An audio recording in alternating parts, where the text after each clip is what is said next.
નમસ્કાર દર્શક મિત્રો, જમ્મુ ન્યૂઝમાં આપનું હાર્દિક સ્વાગત છે।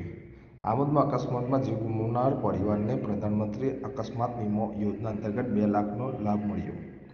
વર્ષે 20 રૂપિયાનું પ્રીમિયમ ભરતા હતા। આમોદ નગરમાં 7/2024ના રોજ ટેલિફોનિક એક્સચેન્જ પાસે એક દૂધ લઈ જતા વાહન ચાલક અયુબ અલ્બા ખોખરને પાછળ ટક્કર મારી આડેધડથી અડફેટે લઈ અકસ્માત કરી ભાગી ગયો હતો, જે આડેધડનું અકસ્માત સ્થળ ઉપર કરુણ મોત થયું હતું। જે મૃત્યુ પામનાર અયુબભાઈ ખોખર આમોદની સ્ટેટ બેંક ઓફ ઇન્ડિયામાં પ્રધાનમંત્રી અકસ્માત વીમા યોજના અંતર્ગત વર્ષે 20 રૂપિયાનું પ્રીમિયમ ભરતા હતા। મૃત્યુ પામ્યા બાદ તેમના પુત્રએ આમોદની એસબીઆઈ શાખાને જઈને અકસ્માત વીમા અંતર્ગત ક્લેમ કર્યો હતો, જેથી એસબીઆઈ શાખાના મેનેજરે તેમની પાસબુક ચેક કર્યા બાદ જરૂરી દસ્તાવેજો મેળવી તેમનો ક્લેમને તુરંત જ મંજૂર કરી રૂપિયા 2 લાખ તેમના ખાતામાં ટ્રાન્સફર કર્યા હતા। જે અંગે એસબીઆઈ શાખાના અધિકારી દ્વારા લોકોને જનજાગૃતિ અર્થે તેમના પુત્ર-પુત્રીએ રૂપિયા 2 લાખના ચેક અર્પણ કાર્યક્રમ રાખ્યો હતો, જેમાં આમોદ નગરપાલિકા પ્રમુખ જલ્પાબેન પટેલ, સદસ્ય બીજલ ભરવાડ સહિત નગરના મોટી સંખ્યામાં ઉપસ્થિત રહ્યા હતા। કાર્યક્રમમાં એસબીઆઈના અધિકારીઓએ લોકોને વર્ષે સામાન્ય પ્રીમિયમ, અકસ્માત વીમા તેમજ જીવન વીમા લેવા માટે અનુરોધ કર્યો હતો। મારું નામ ઇલિયાસ છે। મારા પપ્પાનો ક્લેમ એસબીઆઈમાં હતો, ત્યારે મેં એસબીઆઈમાં ગયો હતો ત્યારે 20 રૂપિયા કપાયા, વીસનો ક્લેમ કપાયો હતો। તેમાં મેં તાત્કાલિક ફોર્મ ભર્યું હતું। તેમાં સીએસપી નીતિશભાઈ તેમને ફોર્મ ભરીને મને તાત્કાલિક ચેક કરી આપ્યો હતો।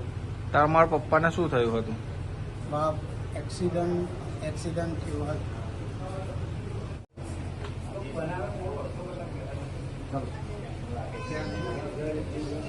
નમસ્તે, મારું નામ મનોજભાઈ ખત્રી છે। મેનેજર એફઆઈ તરીકે ભરૂચ જિલ્લામાં કાર્યરત છું અને જિલ્લાના તમામ સામાજિક સુરક્ષા યોજનાઓ જે વડાપ્રધાન મોદીએ આપણે સંચાલિત કરેલી છે, જે સરકાર થકી આ યોજનાઓ બેંકો દ્વારા સંચાલિત કરવામાં આવે છે, પ્રધાનમંત્રી જનજીવન PMJJBY, PMSBY, જેમાં 436 રૂપિયામાં કુદરતી મૃત્યુમાં 2 લાખ રૂપિયા સુધીની સહાય આપવામાં આવે છે અને આકસ્મિક મૃત્યુમાં 20 રૂપિયાનો પ્રીમિયમ ભરવાથી 2 લાખ રૂપિયાનું વળતર ચૂકવવામાં આવે છે।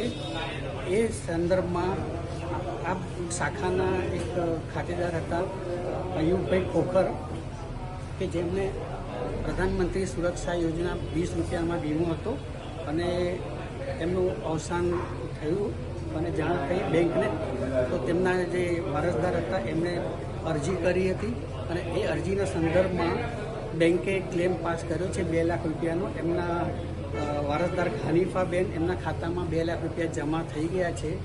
એટલે આ હેતુ એવું છે કે જે ગયેલી વ્યક્તિ છે એ આપણે પાછી લાવી શકતા નથી, પરંતુ ગુજરી ગયેલી વ્યક્તિ જો કમાનાર વ્યક્તિ હોય તો એનાથી પરિવાર ઉપર ઘણી બધી આર્થિક અસર પડે છે।